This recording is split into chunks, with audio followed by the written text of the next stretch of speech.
শেখ বেতের নামাজ এক রাকাত পড়া যাবে কি এবং না পড়লে গুনাহ হবে কি? বেতের সালাত এক রাকাত পড়া জায়েজ। আলহামদুলিল্লাহ নাহমাদুহু ওয়া নুসাল্লি আলা রাসূলিহিল কারীম, আম্মা বাদ। আলহামদুলিল্লাহ, যিনারা আমার এই চ্যানেলে যুক্ত হয়ে আছেন প্রত্যেককে জানায় আন্তরিক শুভেচ্ছা। আজ আপনাদের সম্মুখে একটা প্রশ্ন নিয়ে হাজির হয়েছি, যেটা নতুন একটা প্রশ্ন।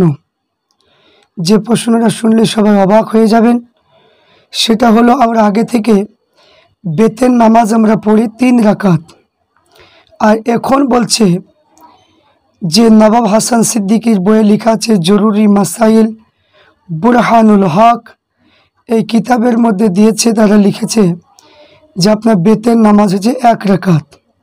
আমরা পড়ি 3 রাকাত, তারা পড়ে 1 রাকাত। তো এখন মোবাইলে বলছে যে বেতের নামাজ নাকি 1 রাকাত পড়তে হবে। তো আমি আপনাদের সম্মুখে এসেছি 3 রাকাত পড়তে হবে সেই দলিল নিয়ে হাজির। তো আমি আপনাদের সম্মুখে যে কিতাব নিয়ে হাজির হয়েছি, সেই কিতাবটার নাম হলো আপনার ফতোয়ায়ে সিলসিলায়ে ফুরফুরা শরীফ। এই কিতাবটা লিখেছেন আল্লামা রুহুল আমিন বশির রহমাতুল্লাহ আলাইহি। এই কিতাব থেকে আপনাদের সম্মুখে 3 রাকাতের দলিল দেব, হাদিস হিসাবে পেশ করব সুনানে নাসাই শরীফ, এবং হাদিস হিসাবে পেশ করব সুনানে ইবনে মাজা, এবং হাদিস হিসাবে পেশ করব শারাহে মুওয়াত্তা ইবনে মুহাম্মদ, এবং আপনার সুনানে দারকুতনি হাদিস হিসাবে পেশ করব। এবার আপনাদের সম্মুখে সহিহ মুসলিম শরীফ হাদিস হিসাবে আপনাদের সম্মুখে পেশ করব। তারপরে আপনার সুনানি আবু দাউদ শরীফ, এই হাদিস আপনাদের সম্মুখে পরিবেশন করব। তো এবার আল্লামা রুহুল আমিন বশির রহমাতুল্লাহ আলাইহি তিনি বেতের নামাজ 3 রাকাত, তাই তিনি দলিল দিয়েছে যাতে তিনার মুরিদরা যেন আহলে হাদিসদের বক্তব্য শুনে যেন বিভ্রান্তি যেন না পড়ে যায়। তা আসুন দেখি 3 রাকাতের দলিল হিসাবে কি লেখা আছে, আমরা একটু দেখব। তো ইমাম বুখারী এবং মুসলিম, মালিক, মুহাম্মদ, আবু দাউদ, তিরমিজি, নাসাই, তাহাবি শরীফের মধ্যে পাওয়া যায় হযরতে আয়েশা সিদ্দিকা সনদ বর্ণিত করেছেন যে আপনার আল্লাহ রসুল সাল্লাল্লাহু আলাইহি ওয়াসাল্লাম অনেক সময় ধরে 4 রাকাত তাহাজ্জুদ নামাজ পড়তেন, তারপর এইরূপ আরও 4 রাকাত, এবং অবশেষে 3 রাকাত বেতের পড়তেন। তারপরে ইমামে আবু হানিফা, আবু দাউদ, তিরমিজি, ইবনে মাজা হযরতে আয়েশা সনদের বর্ণনা করেছেন যে রাবি বলে, আমরা হযরত আয়েশা সিদ্দিকা জিজ্ঞাসা করেছিলাম যে আল্লাহ রসুল সাল্লাল্লাহু আলাইহি ওয়াসাল্লাম বেতের কোনো সূরা পড়তেন, কোন সূরা পড়তেন? তিনি বলেন যে আল্লাহ রসুল প্রথমে রাকাতে সূরা আলা পড়তেন, দ্বিতীয় রাকাতে সূরা কাফিরুন পড়তেন, তৃতীয় রাকাতে সূরা ইখলাস বা নাস কিংবা ফালাক পড়তেন। তো ইমাম আবু দাউদ এবং তাহাবি ওই সনদে বর্ণনা করেছেন যে ইবনে আবি কায়েস থেকে পাওয়া যায়, আমি হযরত আয়েশা সিদ্দিকাকে জিজ্ঞাসা করেছিলাম কি যে আল্লাহ রসুল কত রাকাত বেতের নামাজ পড়তেন? তিনি বললেন 4 ও 3 রাকাত, 6 ও 3 রাকাত, 8 ও 3 রাকাত, 10 ও 3 রাকাত। তো 7 রাকাত কম ও 13 রাকাতে বেশি পড়তেন না। তাহলে এখানে এই হাদিসে স্পষ্ট 3 রাকাত বেতের নামাজ কথা বর্ণনা পাওয়া গেল। দ্বিতীয় হাদিসে 3 রাকাত বেতের নামাজ প্রমাণিত হলো, তাই তিনি জীবনের শেষ দিকে 1 বা 5 বা 7 রাকাত বেতের নামাজ আদায় করতেন। তাহলে মানে যদি এক রাকাত যদি নামাজ আদায় করতেন, হযরত আয়েশা সিদ্দিকা পৃথকভাবে প্রকাশ করতেন এক রাকাতের মানে সূরা 5 রাকাতের এই সূরা 7 রাকাতের এই সূরা পড়তেন। তাই তৃতীয় হাদিসে প্রমাণিত হলো যে আল্লাহ রসুল প্রত্যেক সময় 3 রাকাত বেতের আদায় করতেন। তাই প্রমাণিত হলো তাহাজ্জুদ ও বেতের উভয় বেতের মানে বলা সাহাবার নিয়ম ছিল, তাই হাদিসে উভয় বেতের বলা হয়েছে। তাহলে আল্লাহ রসুল তিনি 3 রাকাত পড়েছে, কিভাবে পড়েছে, কোন কোন সূরা দিয়ে পড়েছে সেটা উল্লেখ করেছে। যদি 1 রাকাত যদি হতো তাহলে আয়েশা সিদ্দিকা বর্ণনা করতেন যে 1 রাকাতে কোন সূরা পড়েছে, তাহলে এটা বর্ণনা করত। তাহলে বোঝা গেল যে আল্লাহ নবী কখনো বেতের নামাজ 1 রাকাত পড়েনি।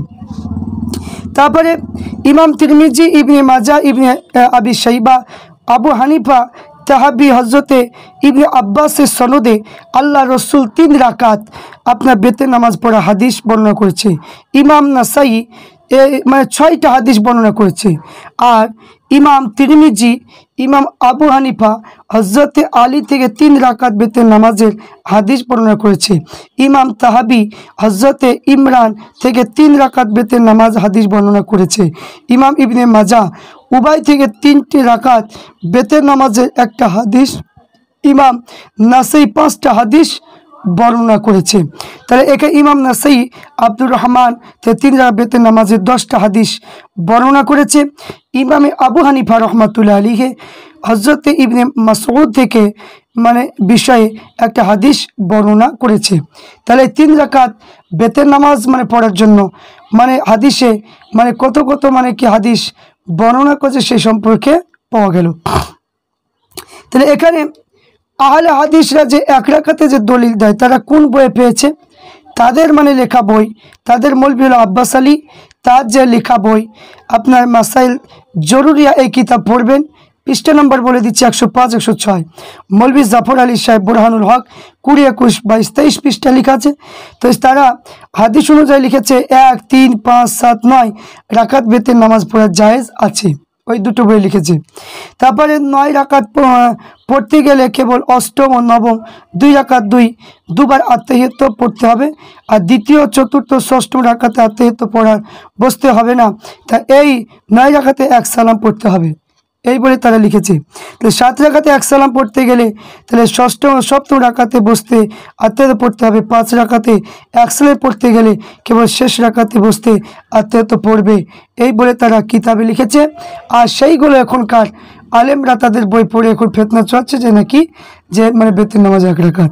তা আসুন আল্লামা রুহুল আমিন বশির রহমাতুল্লাহ এই বইয়ের উত্তর কি লিখে দিলেন দেখুন। সহিহ বুখারী শরীফ এবং মুসলিম শরীফে লেখা আছে প্রথম খণ্ড 337 পৃষ্ঠায় তিনি লিখেছেন যে রাতের নামাজ হলো 2 রাকাত 2 রাকাত। এবার এই হাদিস স্পষ্ট প্রমাণিত হলো যে রাতের প্রত্যেক নামাজ 2 রাকাত বসতে হয়। সহিহ মুসলিমে লেখা আছে 2য় খণ্ড 54 পৃষ্ঠায় রসুল বললেন প্রত্যেক 2 রাকাতে আত্তাহিয়াত পড়তে হবে। সহিহ তিরমিজিতে লেখা আছে 2য় খণ্ড 225 পৃষ্ঠায় আল্লাহ রসুল বলছে প্রত্যেক 2 রাকাতের নামাজে আত্তাহিয়াত পড়তে হবে। তাই এই প্রশ্ন উল্লেখিত 3, 5, 7, 9 রাকাতে নামাজ প্রত্যেক 2 রাকাত বসার ব্যবস্থা নেই। কাজে এই হাদিস দ্বারা সকল রূপ নামাজ পড়া মানসুখ হয়ে গেল, মানে বাতিল হয়ে গেল ওদের কথাটা।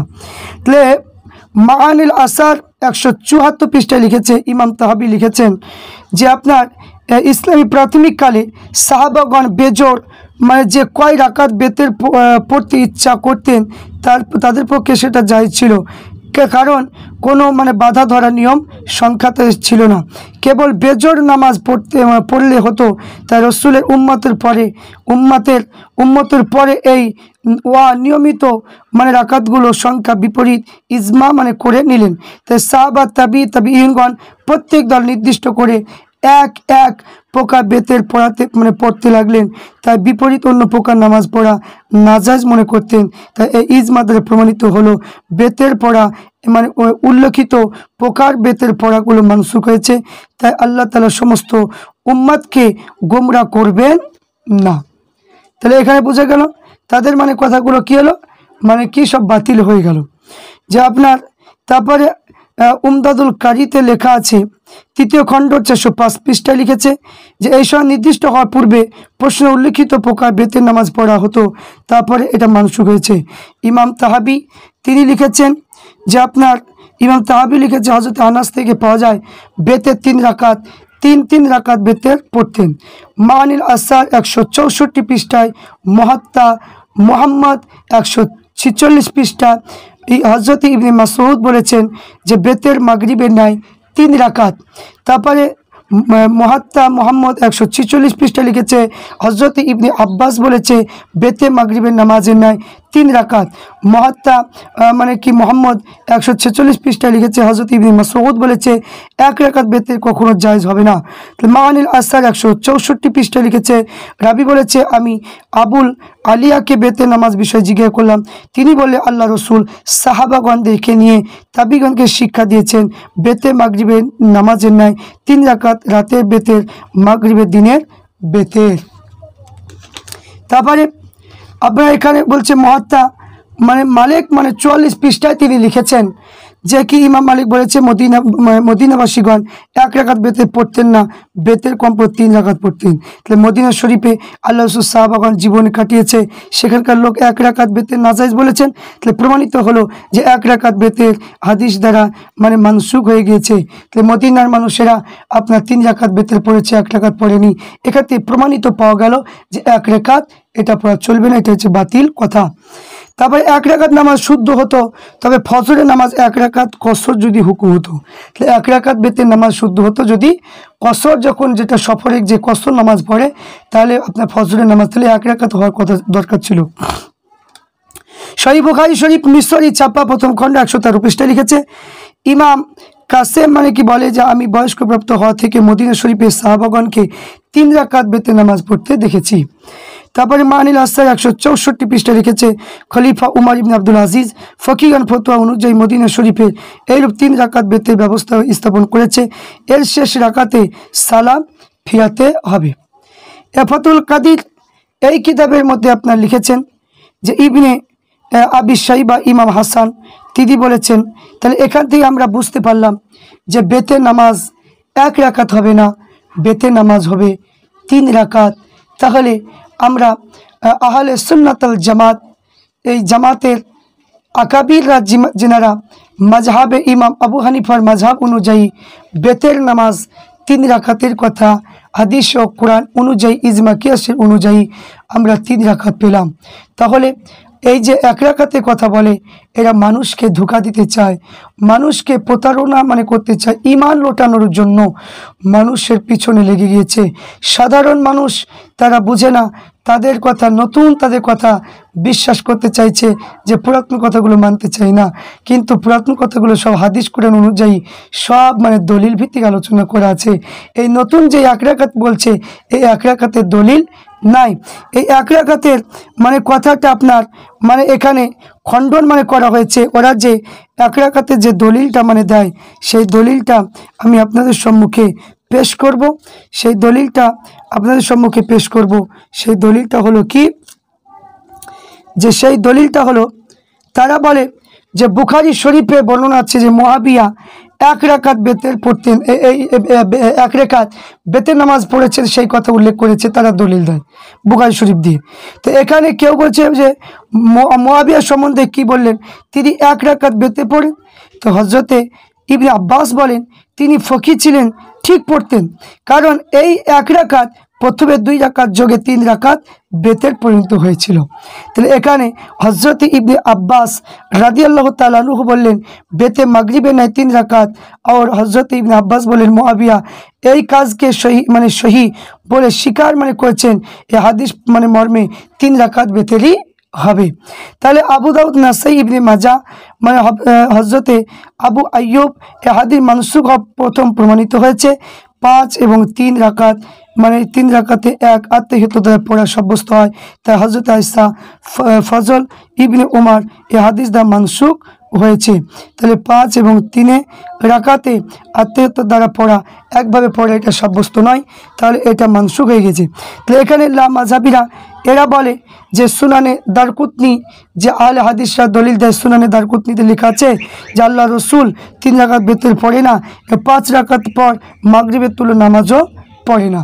তো আল্লামা রুহুল আমিন এর উত্তর দিলেন, যে উত্তরটা তিনি লিখে দিয়েছেন কি, যে আল্লাহ রসুল বেতের আগে 2, 4, 6, 8, 10 রাকাত নফল তাহাজ্জুদ নামাজ পড়তেন, মাগরিবের আগে নফল পড়তেন না। সেই অর্থে বলেছেন তোমরা বেতের নামাজ আগে 2 বা 4 রাকাত নফল পড়ো এবং মাগরিবের তুল্য হবে না।